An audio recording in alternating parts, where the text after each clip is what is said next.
नमस्कार, आप देख रहे हैं न्यूज नेशन में हूं पिनाज त्यागी। खबर कट टू कट के सुपर स्पेशल में सबसे पहले आपको दिखाते हैं हिंदुस्तान पर मंडराते स्लीपर सेल के खतरे पर नए और सनसनीखेज खुलासे की बात करते हैं। इस खुलासे से साबित होता है कि स्लीपर सेल का मकसद सिर्फ बारूदी ब्लास्ट करना नहीं था, बल्कि धमाके के जरिए हिंदू और मुसलमान के बीच नफरत की आग को सुलगाना था। लखनऊ और कानपुर से पकड़े गए आतंकियों ने एटीएस के सामने कबूला है कि स्लीपर सेल ने अपने टेरर ऑपरेशन के लिए कुछ कोडवर्ड भी बनाए थे। क्या थी आतंक की उड़न तश्तरी और क्या था इस टेरर मॉड्यूल में फ्लाइट के मायने और क्या थी पूरी तैयारी इस इलाके को दहलाने की, देखिए न्यूज नेशन रिपोर्टर की कट टू कट इन्वेस्टिगेशन में।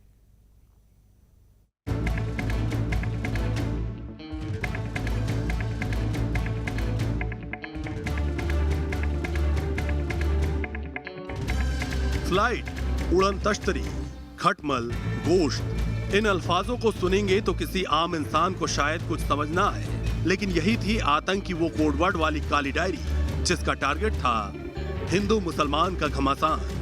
यही है वो खतरनाक खुलासा जिसकी एक एक कड़ी का यूपी एटीएस ने पर्दाफाश कर दिया है। आज हम एक एक कर आपको बताएंगे कैसे सबकी आंखों के सामने स्लीपर सेल से जुड़े ये आतंकी देश में मजहबी नफरत का जहर फैलाने का नापाक प्लान बना रहे थे।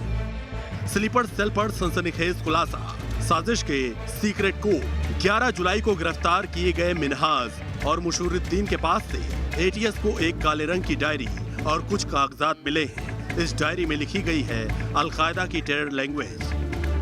फ्लाइट कोडवर्ड का इस्तेमाल मिनहाज और मुशर्रुद्दीन पाकिस्तान में बैठे हैंडलर्स से बात करने के लिए करते थे। उड़न तश्तरी कोडवर्ड धमाके के लिए जो ई रिक्शा इस्तेमाल होना था उसके लिए करते थे। दोस्त आ रहे हैं, गोश्त पकाओ कोडवर्ड लखनऊ वाले अल-कायदा के 2 कमांडर के लिए हुआ था, जिनके लखनऊ आने के बाद धमाके का दिन, वक्त और जगह तय होना था। और चौथा कोडवर्ड था खटमल, जिसे एटीएस डिकोड करने में जुटी है। स्लीपर सेल पर सनसनीखेज खुलासा, मजहबी घमासान का नापाक प्लान। अवधी तहजीब की निशानी लखनऊ में साल के अलग अलग वक्त अलग अलग मजहबों के धार्मिक जुलूस निकलते हैं और यही जुलूस थे अल-कायदा के टारगेट। न्यूज नेशन को एटीएस से जुड़े सूत्रों से जो जानकारी मिली है उसके मुताबिक इस स्लीपर सेल का मकसद धार्मिक जुलूसों में बम धमाके करना था, जिससे कि सांप्रदायिक सौहार्द को खराब किया जा सके।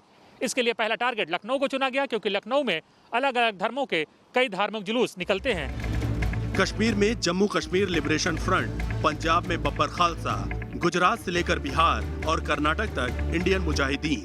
पाकिस्तान के टुकड़ों पर पलने वाले इन सभी आतंकी संगठनों ने हिंदुस्तान की गंगा जमुनी तहजीब, हिंदू मुसलमान के बीच मोहब्बत को ही निशाना बनाया। लेकिन कट्टरपंथ के ये काले किरदार कभी कामयाब नहीं हुए और कुछ ऐसा ही हुआ लादेन के अल-कायदा की इस स्लीपर सेल के साथ, जिसका इरादा था बेगुनाहों के खून से अपने हाथ रंगना। एटीएस को इस डायरी में 20 संदिग्ध नंबर भी मिले हैं। उन नंबर्स को एटीएस ने अपने सर्विलांस पे लगा लिया और पता लगाने की कोशिश कर रही है एटीएस कि ये नंबर किन के हैं। हालांकि इनमें से बहुत अधिकतर नंबर जो हैं वो बंद आ रहे हैं, जबकि एटीएस को ये भी पता चला है कि इनमें से 4 नंबर कानपुर से लिए गए थे और कानपुर के लोग ही इन्हें इस्तेमाल कर रहे थे। तो अब तक मिनहाज, मुशर्रुद्दीन और शकील समेत जितने भी लोग पकड़े गए हैं संदिग्ध आतंकी अल-कायदा के, उनसे एटीएस को पूछताछ में काफ़ी अहम जानकारियाँ मिली हैं और एटीएस उम्मीद कर रही है कि आगे जो पूछताछ होगी उसमें भी बहुत अहम जानकारियाँ निकलकर सामने आएंगी।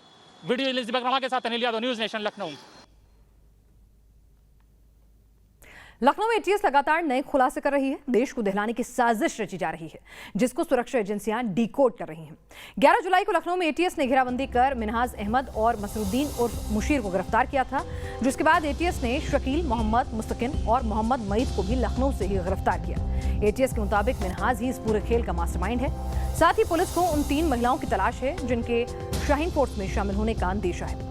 एटीएस की पूछताछ में 8 इंजीनियरिंग छात्रों के नाम भी शामिल हुए हैं। कानपुर और प्रयागराज के 2 इंजीनियरिंग कॉलेजों के छात्र हैं। दावा किया जा रहा है कि ये छात्र आतंकी संगठनों के लिए स्लीपर सेल के तौर पर काम कर रहे थे।